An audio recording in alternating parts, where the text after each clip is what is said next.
بچپن میں جب میں تھرڈ کلاس میں یا فورتھ کلاس میں پڑھتا تھا تو میری خواہش ہوتی تھی کہ میں جلدی سے میٹرک کلاس تک پہنچ جاؤں اور یہ ٹائم جلدی سے گزرے تاکہ میں بھی جو میٹرک کلاس کے اسٹوڈنٹس ہوتے ہیں ان کی طرح سائیکل پر جاؤں، ان کی طرح ٹیوشنز پڑھنے جاؤں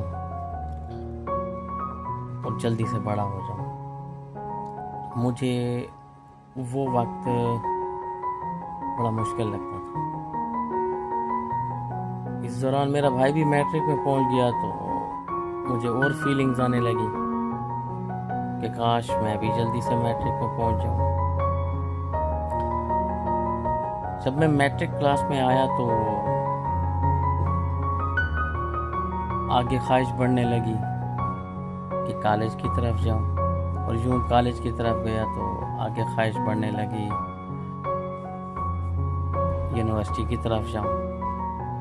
اسی طرح یونیورسٹی میں گیا تو جاب کی خواہش آنے لگی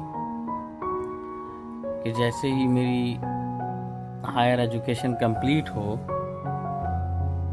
تو میں بھی جلدی سے جاب ہولڈر بن جاؤں اور میرا بھی معاشرے میں ایک مقام ہو۔ جب جاب لگ گئی، جو کہ بہت جلدی لگی، فری ہوا تھا اور ود ان منتھ لگ گئی تھی، تو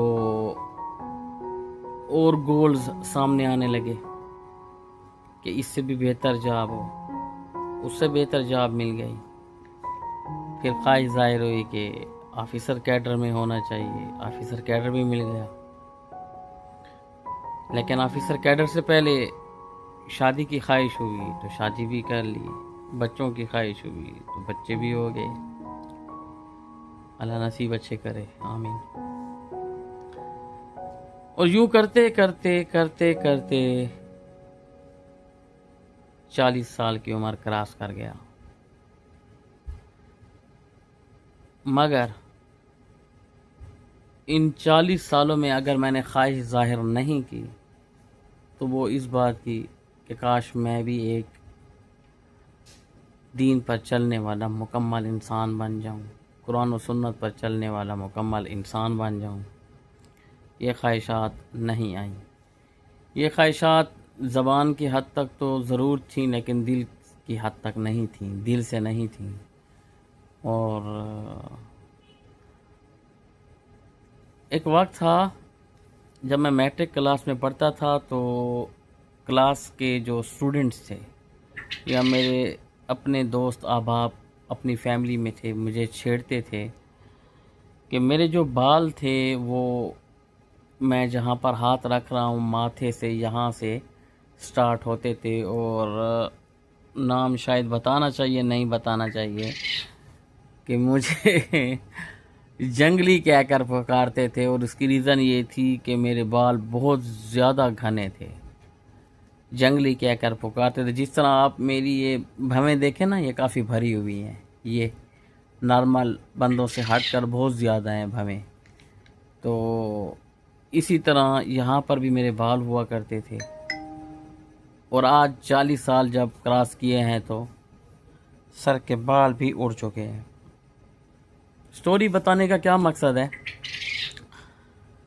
کہ اس دنیا میں ہم جتنی بھی خواہشات رکھتے ہیں دنیاوی، اگر وہ ہماری پوری ہوتی جاتی ہیں تو سیٹسفیکشن ہمیں نہیں ملتی۔ ایک خواہش پوری ہوتی ہے تو دوسری کے پیچھے اس سے اچھی، اس سے اچھی، اس سے اچھی، آن اینڈ آن، لیکن ہم سیٹسفائی نہیں ہوتے، بلکہ ان خواہشات کے حصول کے لیے جو کچھ ہمارے پاس ہوتا ہے وہ بھی کھو دیتے ہیں۔ تو آج اس ٹائم میں اپنا ماضی یاد کر رہا ہوں، دکھ ہو رہا ہے مجھے کہ کاش ان خواہشات کے ساتھ ساتھ میرے دل میں وہ بھی خواہشات ہوتی جو کہ مجھے دین و دنیا دونوں میں کامیاب کرتی، لیکن میں نے صرف دنیاوی خواہشات پر زور دیا، کبھی نہیں سوچا کہ آخرت کے لیے بھی کچھ بنا لوں۔ بینگ اے مسلم ایمان ضرور ہے، وہ ایمان عقل کی حد تک ہے۔ یاد رکھیے کہ یہ جو کافر لوگ ہوتے ہیں، یہودی ہیں، عیسائی ہیں، ہندو ہیں، بڑے پڑھے لکھے لوگ ہوتے ہیں، یہ آپ لوگ کیا سمجھتے ہیں یا ہم لوگ کیا سمجھتے ہیں کہ ان کو حق کا نہیں پتہ؟ ان کو حق کا پتہ ہوتا ہے۔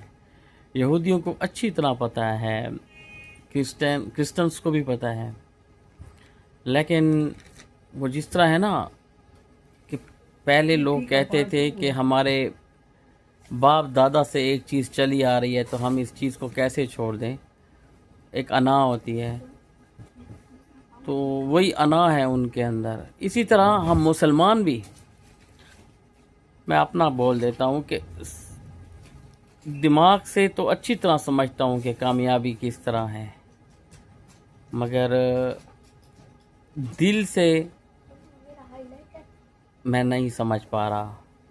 دل سے سمجھنے سے مراد یہ ہے کہ جب یہ بات میرے دل میں اترے گی اور میرے اوپر تھوڑا سا پریشر آئے گا تو میری یہ خواہش پیدا ہوگی کہ ہاں مجھے بھی دین اسلام پر چلنا چاہیے۔ مورل آف دا سٹوری کہ وقت کسی کا نہیں ہوتا، کسی کا بھی نہیں ہوتا، سب سے بڑا دھوکہ دینے والا وقت ہے، اور جو کہ جس کے دھوکے میں ہم سب ہیں۔ اللہ تعالی ہم سب کا حامی و ناصر ہو۔ السلام علیکم۔